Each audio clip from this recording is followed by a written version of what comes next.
Good morning. আমি সোমা, তোমাদের কাছে একটা নতুন ব্লগ নিয়ে চলে এলাম। তো সকালবেলায় বাসি কাজ যা যা ছিল সব করে ফুল টুল তুলে তারপর ঠাকুরের বাসন ধুয়ে তারপর আমি একটু সানস্ক্রিন লাগিয়ে নিচ্ছি। তারপর রেডি হয়ে রান্নাঘরে ঢুকবো, রান্না করব, জল ধরবো, বাকি যা যা রান্নাঘরের কাজ আছে সেগুলো সব করব। তো সকালবেলা একটু নিজের যত্ন নিয়ে নিলাম, চুলটাও ঠিক করে নিলাম। তারপর স্কিনের একটু যত্ন নিলাম। এই সানস্ক্রিন লোশনটা আমাকে ডাক্তার দিয়েছিল, তাই এটা আমি সকালবেলায় আর একবার স্নান করে 2 বার লাগাতে বলেছিল, 2 বারই লাগানো হয়। তো এটা লাগিয়ে তারপর আমি রান্নাঘরের তাপে রান্না করব, তো তাই এটা লাগাতে বলেছিল। আরও অনেক কিছু বলেছিল, সেসব আর হয়ে ওঠে না। তাই এই যতটুকু পারি সকালবেলায় একবার লাগাই, আবার স্নান করে আর একবার লাগাই। এই তো কোনো রকম চলছে। তবে এই যে মুখের যে দাগগুলো অনেক চলে গেছে এটা লাগিয়ে। তো সানস্ক্রিনটা খুবই ভালো, আর একটা ফেস ওয়াশও দিয়েছে, ওটাও ব্যবহার করি। তো এই তো চলছে। তো যাই হোক, এই যে আমি নেটটা খুলে দিলাম জানালার। তো আমার যে বাড়িতে কাজ করে ও বলেছে ধুয়ে দেবে, তাই জন্য ওকে নেটটা খুলে দিয়ে এসে তারপর আমি রান্নাঘরে চলে এলাম জলগুলো ধরবো। তো আমাদের সকালবেলায় যে ভালো জলটা চালায় সেটাই সকালবেলা জলটা ধরে রাখি, আর যে জলটুকু থাকে ওটা রেখে দিই, কারণ ওটাতে রান্নার কাজে লাগিয়ে দেবো। তার জন্য আমি এই যে জলগুলো সব ঢেলে রেখে দিচ্ছি। তো ওগুলোতে ভাত টাত বসিয়ে দেবো, আগের দিনে যে জলটা ছিল। আর ফ্রেশ জলটা এখন আমি ধরে নেব। তো সেগুলো তারপর আমি সারাদিনে খাওয়ার জলটা সকালেই ধরে নিতে হয়।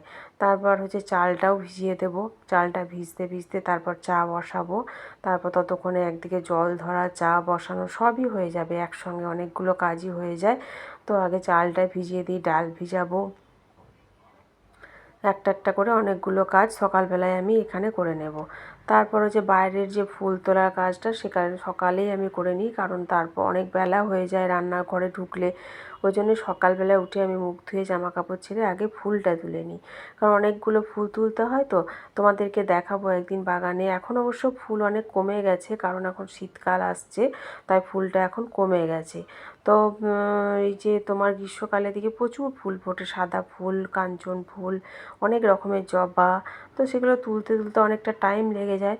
তো তাই জন্যে ফুলটা আমি আগে তুলে আসি। তারপর তারপর এই যে সোফাটা আমি একটু পরিষ্কার করে নিচ্ছি, কুশনগুলো নষ্ট হয়ে গেছে তাই কুশনগুলো ফেলে দিয়েছি। তো কুশন অর্ডার দিয়েছি, ওগুলো আসবে। তো এই একটাই কুশন আছে, আমার মেয়ে খুবই রাগারাগি করছে যে না আসা অবধি কেন ফেললে কুশনগুলো। তো আমি ভুল করে ফেলে দিয়েছি কুশনগুলো। তো অর্ডার দিয়েছি, চলে আসবে কুশনগুলো, তারপর লাগিয়ে দেবো। তারপর রুমে চলে এলাম, বিছানাটা একটু পরিষ্কার করে নেব, কারণ বিছানাপত্র তোলা হয়ে ওঠেনি তখন। তো তাই জন্যে চাদর টাদরগুলো মশারি টশারি তুলে নিয়ে বিছানাটা পরিষ্কার করে দিই। তারপর যে কাজ করতে আসে সে চলে আসবে, তাই জন্য ওকে রুমটা পরিষ্কার করে দেবো, বিছানাটা পরিষ্কার করে ঠিক করে দিই। তো এই সকালবেলাকার এইসব কাজ অনেক থাকে। তা সকাল থেকে কোনটা করব কোনটা না করব, এই সকাল থেকে এত ছোটা দৌড়া, কি বলবো, কাজ করে আমি শেষ করতে পারি না। তো আমার হাজব্যান্ড তো থাকে না, সকালেই বেরিয়ে যায়, তাই ওকে কোনো কাজেই পাওয়া যায় না, সবটাই আমাকেই করতে হয়। তো খুব তাড়াহুড়ো লেগে যায় সকালবেলাটা। তারপর বড় মেয়ে কলেজে যাবে, ছোট মেয়ে স্কুলে যাবে, এত তাড়াহুড়ো লাগে, কি বলবো, আমি আর সামলাতে পেরে উঠি না। এক এক সময় খুব ক্লান্তি লেগে যায় শরীরে, তাও আমাকে করতে হয়।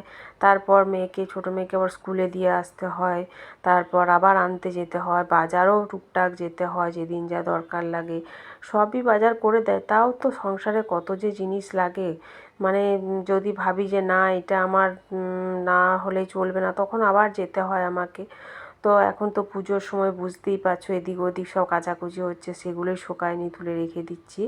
তো তারপরে যে মেয়ের পড়ার ঘরটা একটু গুছিয়ে দিই, ও তো লণ্ডভণ্ড করে রাখে, ও তো একটাও বইপত্র কিচ্ছু গোছায় না। প্রত্যেক দিন ও স্কুলে বেরোনোর পর আমি এই খাটটা পরিষ্কার করে রাখবো, আবার এসে যা কার তাই করে দেবে, ওর এইটাই নিয়ম। আর এই বালিশটা দেখছো, এই পিঠে বালিশ দিয়ে পড়াশোনা করে। তো বালিশটাকে তো একদম বেঁকিয়ে দিয়েছে, যাকে বলে একদম ভেঙে দিয়েছে। তো নতুন বালিশ দেখো কী অবস্থা করেছে। তারপর বইপত্র সব গুছিয়ে ঠিক করে রাখবো, আবার ঠিক 5টার সময় এসে আবার বইপত্র লণ্ডভণ্ড করে দেবে। ও যতক্ষণ বাড়িতে না থাকে ততক্ষণ এই খাটটা গুছানো থাকে। তারপর আমার এই যে সকাল থেকে এত পরিশ্রম, 1 মিনিটেই একদম জল ঢেলে দেবে। তারপর রান্না করে চলে এলাম, ভাতটা বসাবো। তো এই যে আমি সকালে যে ফিল্টারে জলটা ধরে নেব, আর বাকি যে জল ছিল কালকেকার সেগুলোতেই ভাতটা বসিয়ে দেব। আর হচ্ছে আজকে বেশি কিছু রান্না করব না, ভাজা করব, ডাল করব আর মাছ করব। তো পুজোর সময় জানোই তো এদিক ওদিক একটু বেরোতেও হচ্ছে, কেনাকাটা করতে হচ্ছে, তাই মানে রান্না বান্না আজকে একটু কম করব। তাই জন্য সব কিছু ওদিকে ঝাড়া কাচা পরিষ্কার সব কিছু করে এলাম, এদিকে মেশিনটাও চালিয়ে এসেছি। তো এই যে ভাতটা বসিয়ে দিয়ে আমি চাও বসিয়ে দেব। তো আমার শাশুড়ি মা উঠে গেছে, ওনাকেও আবার চা দিতে হবে। তারপর ছোটো মেয়ের পরীক্ষা চলছে, ওকে উঠিয়ে ওকে একটু চা দেবো, তো ঘুমটা ছেড়ে যাবে, ও চা খাবে, আমিও খাবো। আর বড় মেয়ে এখনও ঘুমোচ্ছে, ও উঠবে, ওকে আবার দ্বিতীয়বার আমি চা করব, তখন আবার ওকে দেব। এই তো সকাল থেকে চলতে থাকে, মানে কাজের আর শেষ নেই, একটার পর একটা যে সকালবেলাটা কী করে আমার পেরিয়ে যায়, মানে 11টা যে কী করে বেজে যায় আমি বুঝতে পারি না। এক্ষুনি দেখবো 9টা বাজছে, তারপর 10টা বেজে গেল, 11টা বেজে গেল, বাপরে বাপ! মানে এই ছোটাছুটি করে আমার একদম মানে অবস্থা খারাপ হয়ে যায়। মানে ছুটির দিনগুলো আমার মনে হয় না যে আর কিছু উঠবো, কাজ করব।